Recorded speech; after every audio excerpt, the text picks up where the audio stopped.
रेखा एक अनाथालय चलाती है। रास्ते से गरीब अनाथ बच्चों को वो अपने अनाथालय पर ले आती है और उन्हें रहने की जगह और खाना देती है। साथ साथ वो बच्चों को पढ़ाती भी है।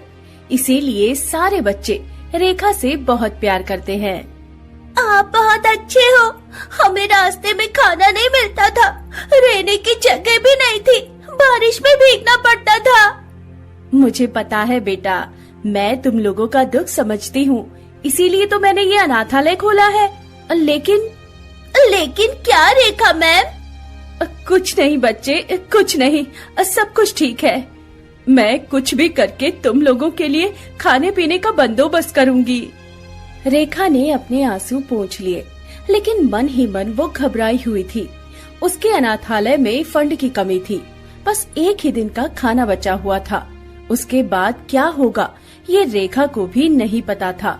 वो इन बच्चों को भूखे नहीं देख सकती थी। उसका दिल दर्द से फटा जा रहा था। तभी रेखा की बहन सीमा ने उसे कॉल किया।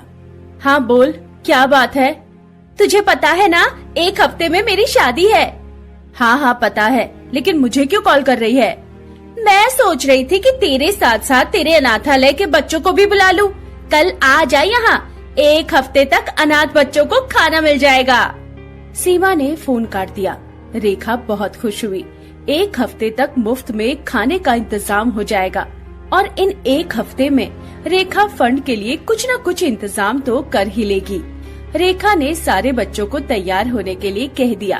बच्चे बड़े खुश हो गए। अरे वाह, जिंदगी में पहली बार शादी में जाएंगे। अच्छे अच्छे पकवान खाएंगे, कितना मजा आएगा। उधर सीमा के मन में कुछ और ही चल रहा था।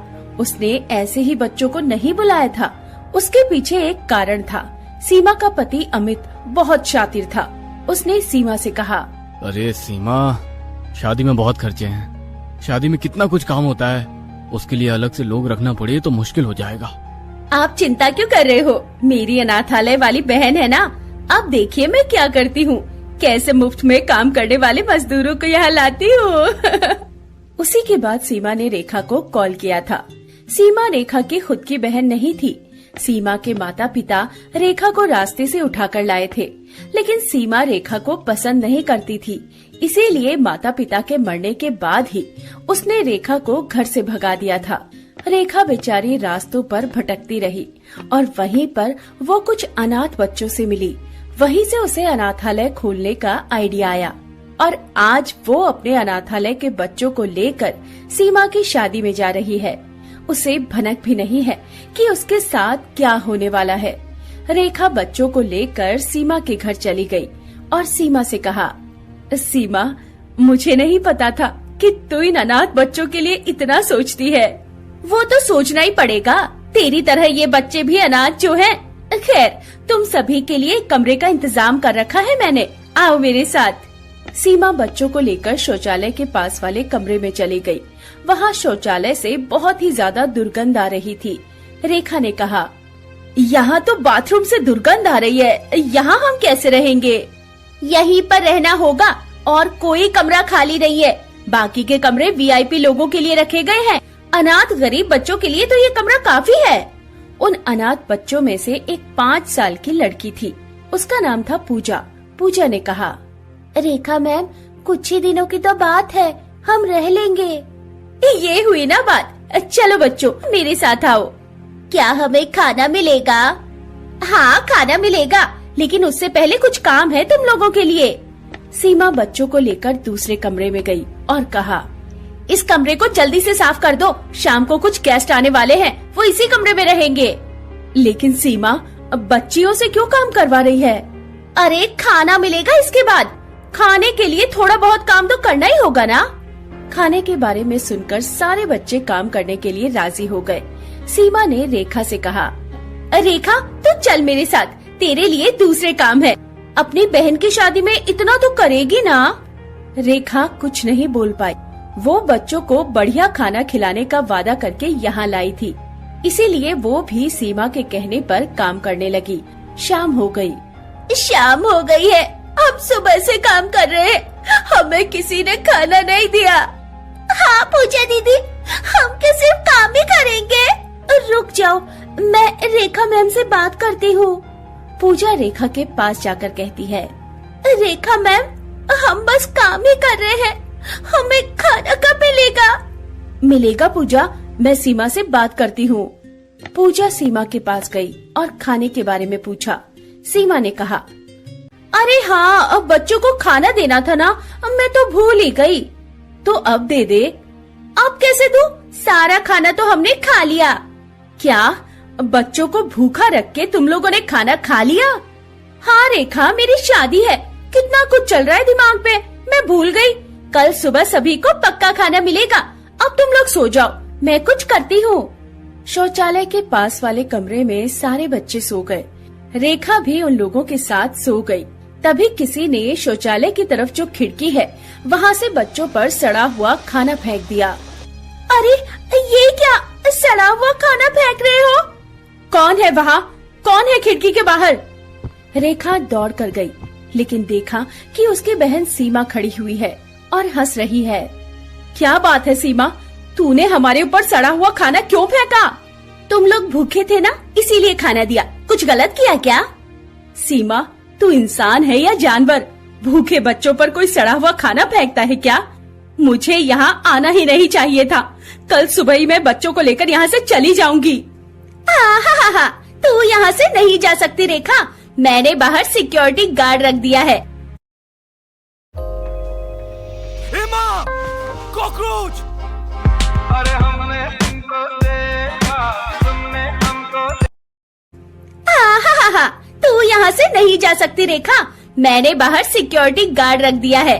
वो लोग तुम्हें और इन बच्चों को जाने ही नहीं देंगे, इसीलिए मेरे कहने के मुताबिक काम करो, तभी यहाँ से मुक्ति मिलेगी। रेखा और बच्चों के पास और कोई रास्ता नहीं बचा। वो लोग मेहमानों को खाना सर्व करने लगे। खुद भूखे पेट लेकर मेहमानों को स्वादिष्ट खाना देने लगे। मेहमान बच्चों को काम करते हुए देखकर एक दूसरे से कहने लगे, बड़ा दिमाग लगाया है सीमा ने। हाँ, मैं भी इसमें से एक बच्चे को घर ले जाने के बारे में सोच रहा हूँ। ऐसे मुफ्त के नौकर कहाँ मिलेंगे भला? बच्चे आज मुफ्त के नौकर बन गए थे, ऊपर से लोगों से मार भी खा रहे थे। बच्चे, मैंने पकोड़ा लाने के लिए कहा था, कहाँ है? ला रही हूँ साहब। एक काम नहीं कर सकती है ठीक से, ये ले। ये बोलकर उस आदमी ने पूजा को जोर से थप्पड़ मारा। इसी तरह वो लोग मार खाते रहे। आज भी पूरे दिन में किसी को कुछ खाने को नहीं मिला।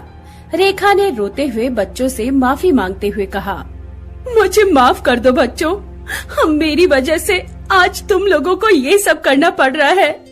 पूजा सीमा पर गुस्सा हो गई। सीमा दीदी, आपने हमारे साथ बहुत बुरा किया है।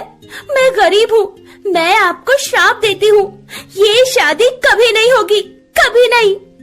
अरे जा जा, बड़ी आई श्राप देने वाली। गरीब के श्राप में बहुत दम है दीदी, आपको पता चल जाएगा। रात को सभी बच्चे फिर से खाली पेट सो गए, लेकिन वो सब जगे हुए थे। पूजा प्लान बनाने लगी। कैसे भी करके हमें यहाँ से भागना होगा। हाँ, देर रात को सिक्योरिटी गार्ड सो जाएंगे, उसी वक्त हम भाग जाएंगे। देर रात को सिक्योरिटी गार्ड की आंख लग गई और उसी मौके का फायदा उठाकर रेखा सभी बच्चियों को लेकर वहाँ से दौड़ते हुए भाग गई।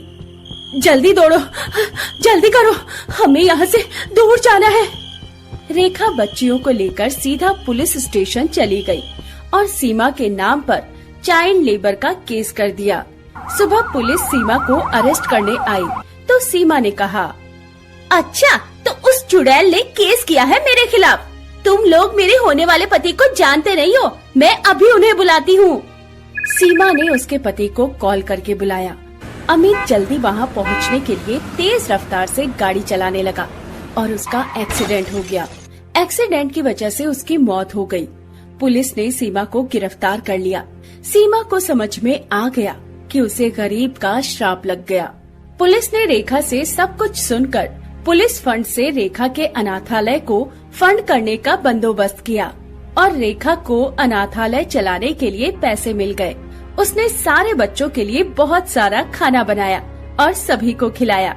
उसके बाद सारे बच्चे रेखा के साथ खुशी खुशी रहने लगे। दोस्तों, भूखे को खाना खिलाना ही भगवान की असली भक्ति है।